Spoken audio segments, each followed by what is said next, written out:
Sexto y último día de tregua hasta ahora en Gaza. Israel y Hamás continúan negociando una nueva prórroga a horas de que expire el cese al fuego temporal. Hamás no estaría aceptando las condiciones impuestas por Israel y en este momento la extensión de la tregua es una incógnita. Vamos con nuestros titulares.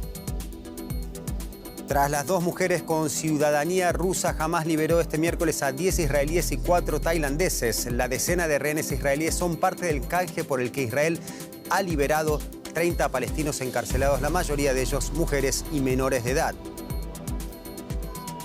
En Gaza, organizaciones de ayuda aprovechan la tregua para llevar suministros, pero también algo de alegría para algunos de los cientos de miles de niños desplazados y traumatizados por los bombardeos israelíes. Y también entre nuestros temas destacados, los ministros de Asuntos Exteriores de la OTAN se reúnen con su homólogo ucraniano. En la agenda, el conflicto entre Hamás e Israel, la guerra en Ucrania y cómo puede la alianza ayudar a Kiev a prepararse para un eventual ingreso en la OTAN.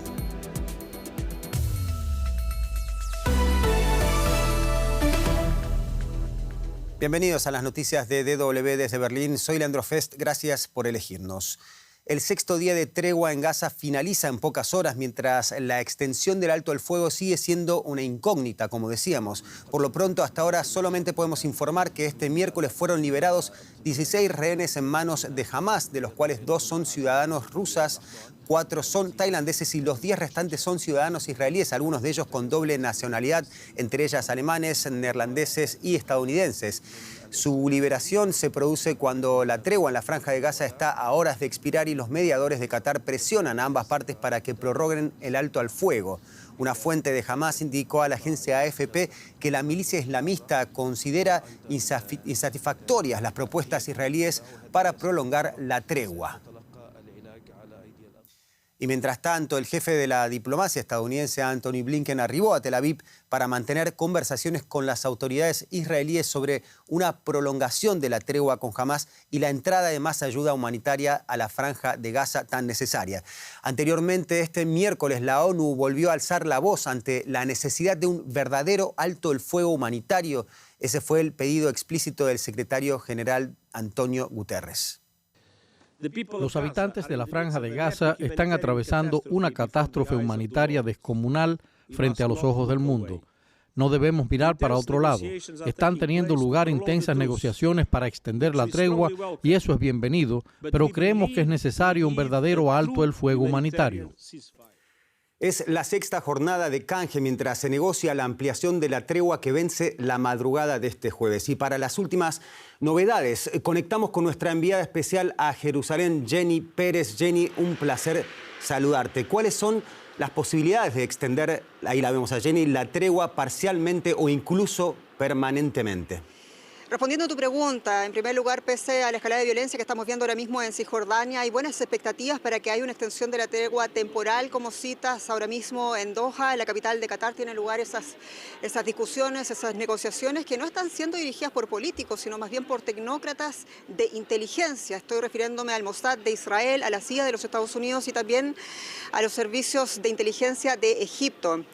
Con respecto a la posibilidad de tregua permanente, ahí la situación cambia, ahí hay una voz mucho más pesimista de parte de los negociadores tanto de Qatar, de Estados Unidos como de Egipto, especialmente después de lo que ha dicho ya oficialmente el gobierno ultraconservador de Benjamín Netanyahu de Israel a través de también de su ministro de Defensa, que han prometido una incursión mucho más dura en la Franja de Gaza una vez recuperados todos los rehenes. Pero tampoco hemos tenido señales siquiera de capitulación o de rendición por parte de los milicianos fundamentalistas de Hamás. A todo esto hablaba también el embajador de Israel ante la ONU diciendo que la guerra podía terminar hoy día si es que Hamás entregaba por un lado los rehenes y también entregaba a todos aquellos que habían participado en la masacre terrorista de aquel 7 de octubre. Jenny, más allá de estas negociaciones políticas en el ámbito internacional, ¿qué nos puedes contar de los civiles que son quienes deben enfrentar las consecuencias de esta guerra que pudiste observar allá en Jerusalén? Esa es una separación que deberíamos hacer todo en esta guerra, porque más allá de las decisiones políticas que se tomen, decisiones que se pueden compartir, que se pueden criticar abiertamente. Está el sufrimiento de los civiles a ambos lados. Por un lado, los palestinos que se han visto obligados a hacinarse una vez más del norte al sur, donde no tienen nada, donde solamente dependen exclusivamente de la ayuda humanitaria internacional. Y también están los israelíes, aquellos que incluso más de 10.000 cohetes lanzados por Hamas desde el sur a territorio israelí, también las decenas de proyectiles lanzados por la milicia libanesa Hezbollah obligaron el desplazamiento interno de 126.000 civiles según cifras del Ministerio del Interior de Israel.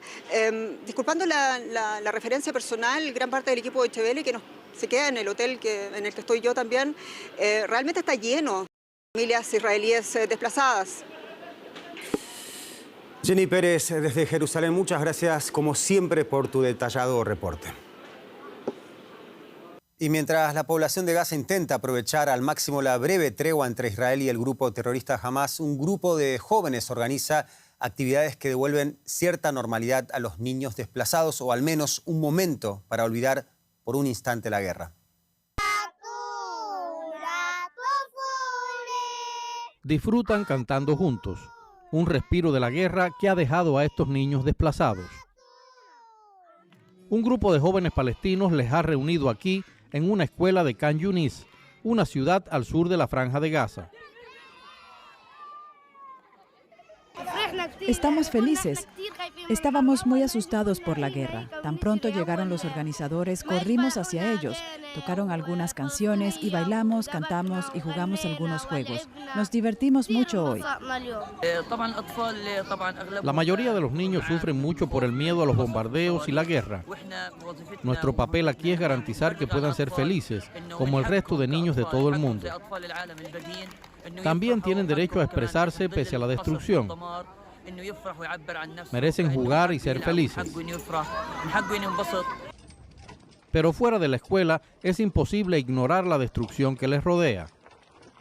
La única forma de viajar ahora es en burro con carro. La gente aprovecha la tregua entre Israel y Hamas para ver lo que ha sido de sus pertenencias.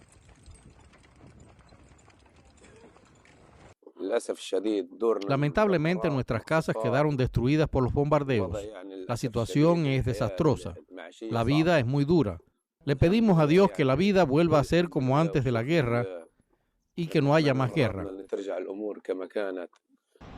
Las organizaciones de ayuda humanitaria también aprovechan la tregua para llevar agua, alimentos y combustible a Gaza tras semanas de escasez.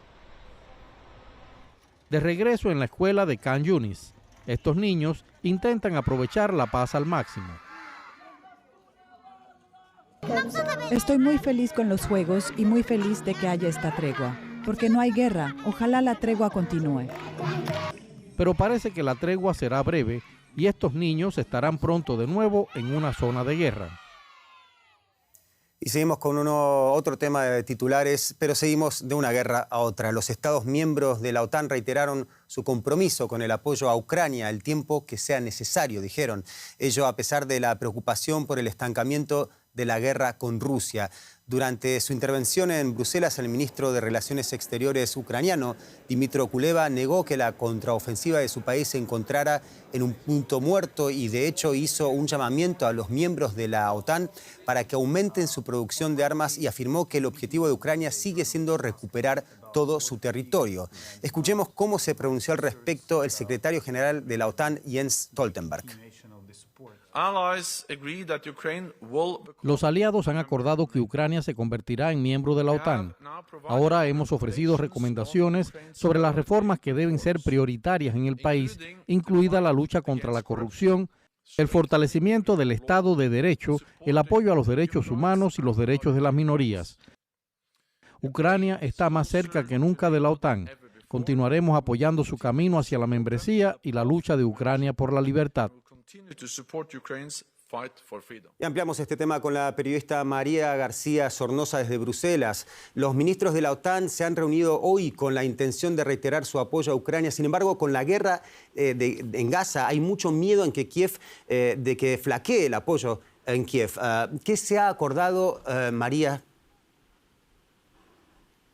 Sí, el objetivo principal de esta doble jornada de cumbre de los 31 ministros de Asuntos Exteriores de la Alianza Atlántica ha sido garantizar el apoyo a Ucrania el tiempo que haga falta. Jens Stoltenberg ha incidido mucho en este punto y ha querido poner en valor el esfuerzo del ejército ucraniano, que dice ha recuperado ya el 50% del territorio ocupado por Rusia. También el secretario general ha dejado claro que la OTAN no va a poner presión a Ucrania para sentarse en la mesa de negociación, porque dice corresponde solo a Kiev decidir cuándo está preparada para abrir esa vía de diálogo. Sin embargo, sobre el terreno, sobre el papel, la realidad es que el apoyo, la ayuda de Occidente a Ucrania no está atravesando un buen momento. El Congreso estadounidense continúa bloqueando ese paquete de asistencia militar y también aquí en el seno de la Unión Europea, Hungría bloquea un fondo de 50.000 millones de euros para ayudas a Ucrania. No todos están contentos con los resultados.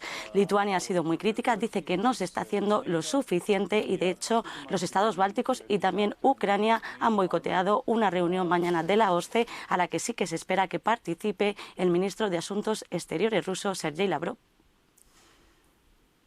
María, la guerra en Gaza ha sobrevolado también todo el encuentro. ¿Cuál es la posición y margen de acción de la Alianza Atlántica en este conflicto?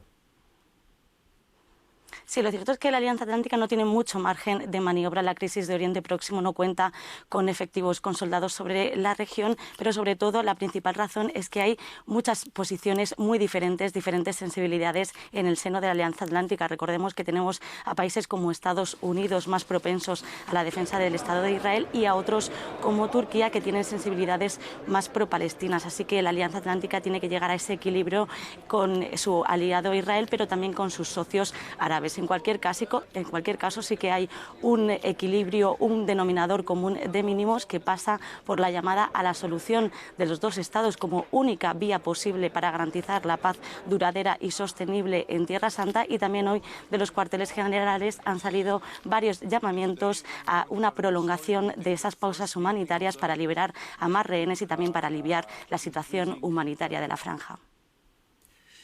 María Sornosa desde Bruselas, muchas gracias por tus apreciaciones. Lo pueden ver aquí en la foto detrás mío, los soldados en Ucrania que se empiezan a trincherar para pasar el invierno europeo, luego de una contraofensiva de primavera y verano que en buena parte se considera fracasada. Los combates en el frente continúan. El corresponsal de DW, Matías Böllinger, reporta sobre el estado de ánimo de los soldados.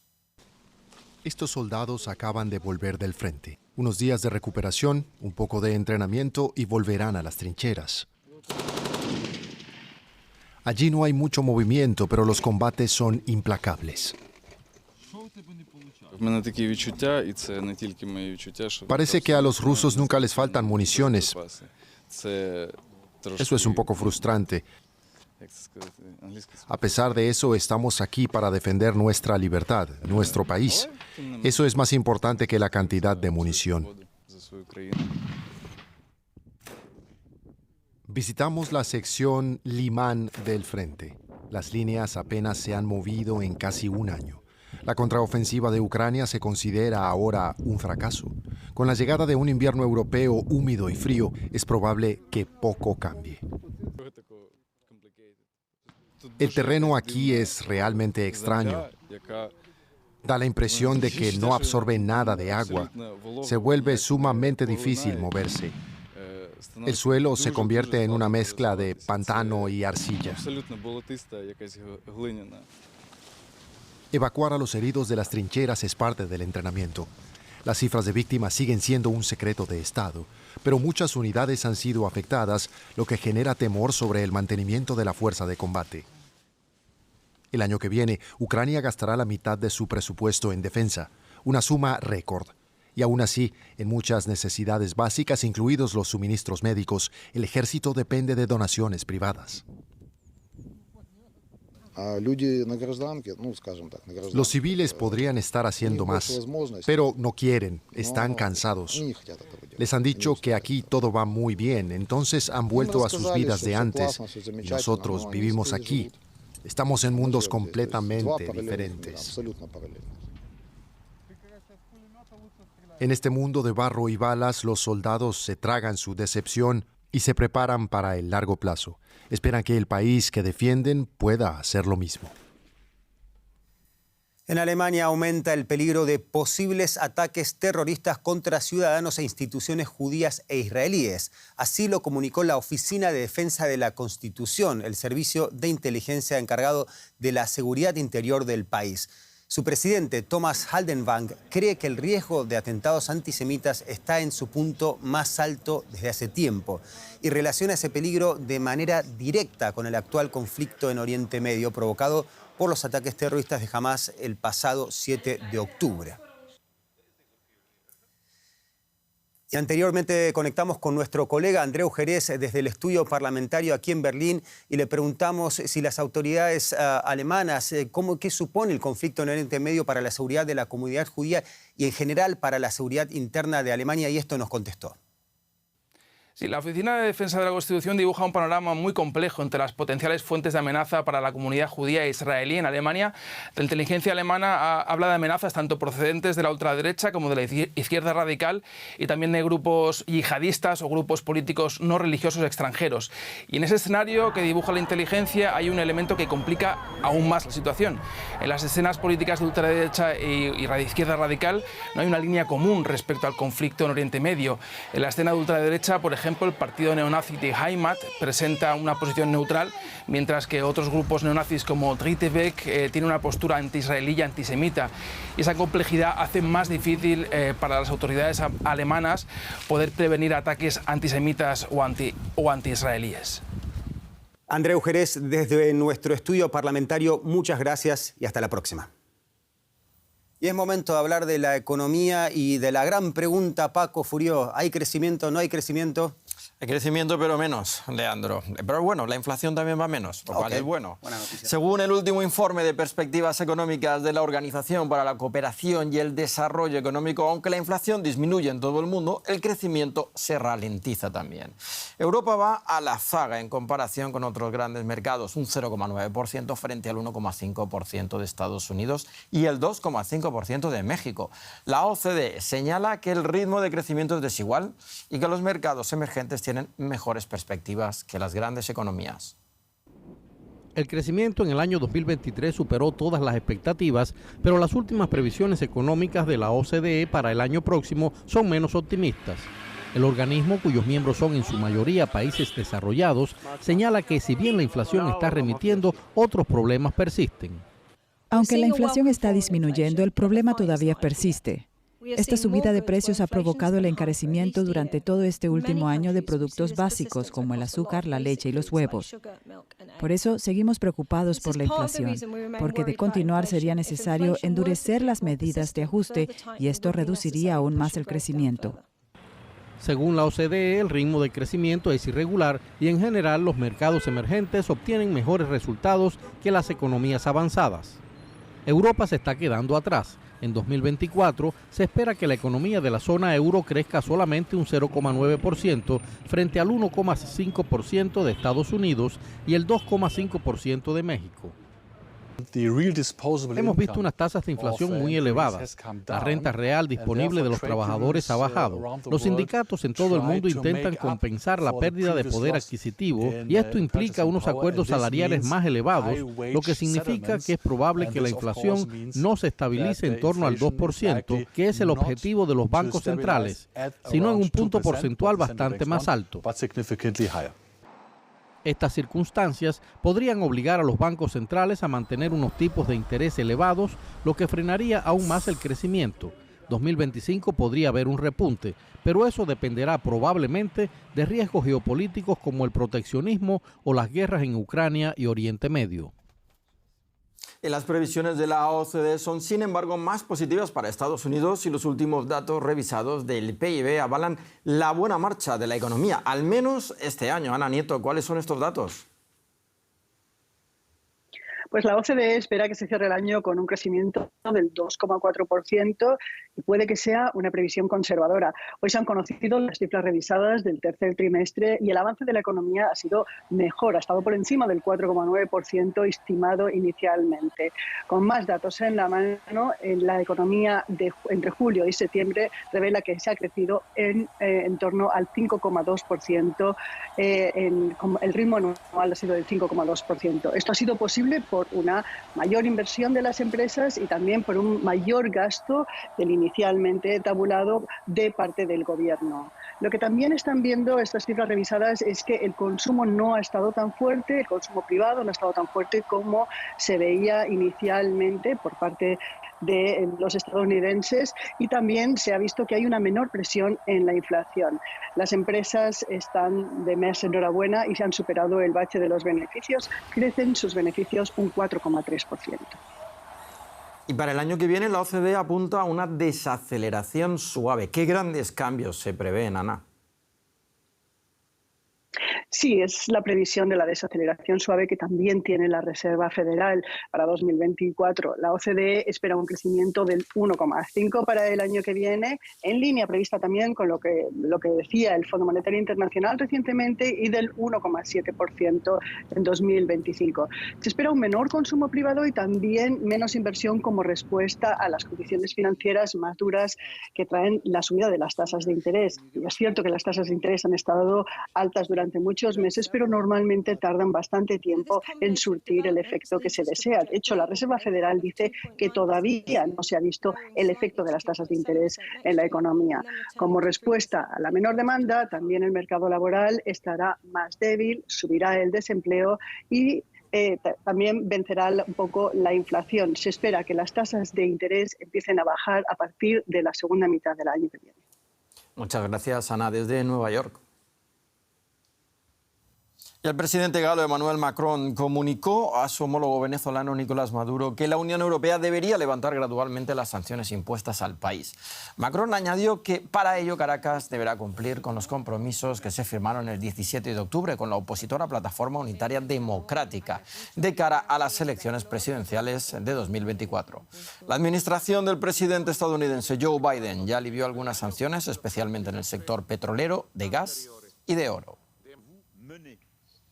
Seguimos en la región. Seguimos en la región, Paco, porque el presidente del Tribunal Constitucional de Perú, Francisco Morales, pidió la liberación inmediata del expresidente Alberto Fujimori, condenado a 25 años de cárcel por delitos de lesa humanidad. Esto pese a que la Corte Interamericana de Derechos Humanos ordenó lo contrario el año pasado. Este martes, la Corte Constitucional había declarado improcedente una solicitud del Ministerio de Justicia peruano de aclarar la viabilidad del indulto otorgado a Fujimori en 2017 por el entonces presidente Pedro Pablo Kuczynski. Y el presidente cubano Miguel Díaz-Canel se reunió con el jeque Mohammed bin Zayed, presidente de Emiratos Árabes Unidos, desde donde expresó el interés de ampliar los vínculos comerciales de inversión y de cooperación entre ambos países. Esta es la primera visita oficial del mandatario cubano a los Emiratos. Ambos países establecieron relaciones diplomáticas en marzo de 2002. Luego asistirá a la cumbre del clima de Dubái, que se inaugura este jueves y se prolongará hasta el 12 de diciembre. Y el efecto del cambio climático en los ecosistemas costeros marinos será uno de los temas a tratar durante la Conferencia de las Naciones Unidas sobre Cambio Climático, la COP28, que se celebrará desde este jueves en la ciudad de Dubái. Este año en Costa Rica se ha experimentado un récord histórico de blanqueamiento de corales, producto de las altas temperaturas del mar. Costa Rica, cuyo nombre significa costa fértil, se enfrenta a graves daños en sus arrecifes de coral. La principal causa es el aumento de la temperatura del mar debido al impacto del fenómeno del Niño. Por este motivo, el 80% de los corales de la reserva han sufrido blanqueamiento, lo que ha provocado una grave crisis ecológica. El aumento de las temperaturas ejerce una gran presión sobre la supervivencia de los corales y los obliga a expulsar las algas, que son críticas para su vida. Un coral es un animal, pero vive con esas algas y sin esas algas no puede sobrevivir. Y cuando las temperaturas están muy altas, pues esas algas no sirven. Y si las algas no sirven, el coral dice, pues yo no te quiero aquí, y expulsa las algas y se vuelve blanco. Ese es el blanqueamiento, el fenómeno del blanqueamiento de corales. Los corales desempeñan un papel importante en la protección de la biodiversidad marina y las costas. Sin los corales, muchas criaturas perderían sus hogares. El Niño es un fenómeno natural que implica fluctuaciones en las temperaturas de la superficie del océano en el Pacífico ecuatorial, junto con cambios en la circulación atmosférica. Era natural y el Niño es un evento que es natural, un evento climático natural que pasa cada 2 a 7 años, desde hace mucho tiempo. Pero el problema es que ahora se está incrementando por el cambio climático y por todos los efectos humanos y la contaminación. Según los expertos, la Tierra se enfrenta a un superniño debido al cambio climático. Por tanto, es crucial tomar acciones para proteger el medio ambiente y crear conciencia sobre cómo la actividad humana afecta a los ecosistemas marinos. Y ya casi nos despedimos, pero antes le queríamos comentar de la Feria Internacional del Libro de Guadalajara, que recibe cada año a miles de entusiastas de la literatura y se ha convertido en uno de los foros más importantes para la industria literaria hispanohablante. A lo largo de sus ya casi 40 ediciones, los temas de debate han ido cambiando según la tendencia del momento. Este año, una de las cuestiones que mueve al mundo literario es cómo posicionarse ante las nuevas tecnologías, como por ejemplo la inteligencia artificial. Libros, libros y más libros, pero también tecnología, en la Feria del Libro de Guadalajara, en México. El festival literario más importante del mundo hispanohablante, que abrió sus puertas al público el sábado pasado, tiene este año como invitada de honor a la Unión Europea. Según el lema de construir unión de culturas, la feria busca tender puentes entre países, pero también hacia lo digital. Una pregunta que inquieta a la industria: ¿la inteligencia artificial es herramienta o amenaza? El autor Jorge Gonzalvo tiene una respuesta clara. En su Asociación de Fomento de la Literatura ha creado una máquina de generar historias pulsando un botón. Las inteligencias artificiales generan contenido pero basándose en pura estadística, no distinguen entre realidad y ficción, y nosotros sí distinguimos entre realidad y ficción, con lo cual es muy bonito porque al final la conclusión final a la que sacan ellos es: caramba, ¿sabes qué? Yo soy mejor o escribo mejores historias que la inteligencia artificial. También en el ámbito comercial, las nuevas tecnologías tienen el potencial de ayudar a la industria, opinan los expertos. Estos sistemas pueden evaluar rápidamente si ese texto está bien escrito, si produce un contenido inédito, original, si hay una trama interesante, novedosa, y a partir de ahí sugerirle al editor humano que la revise. A pesar de los beneficios que puede traer la inteligencia artificial para la industria literaria, los autores piden sobre todo una cosa: regulaciones. Pero de momento la Feria del Libro de Guadalajara continúa con el libro en la mano. Y con la inteligencia artificial y la literatura nos despedimos. Esto fue DW Noticias desde Berlín. Ya saben que pueden seguir toda esta información en nuestras redes sociales. Yo me despido hasta una nueva edición. En nombre del equipo de DW, gracias otra vez por informarse con nosotros.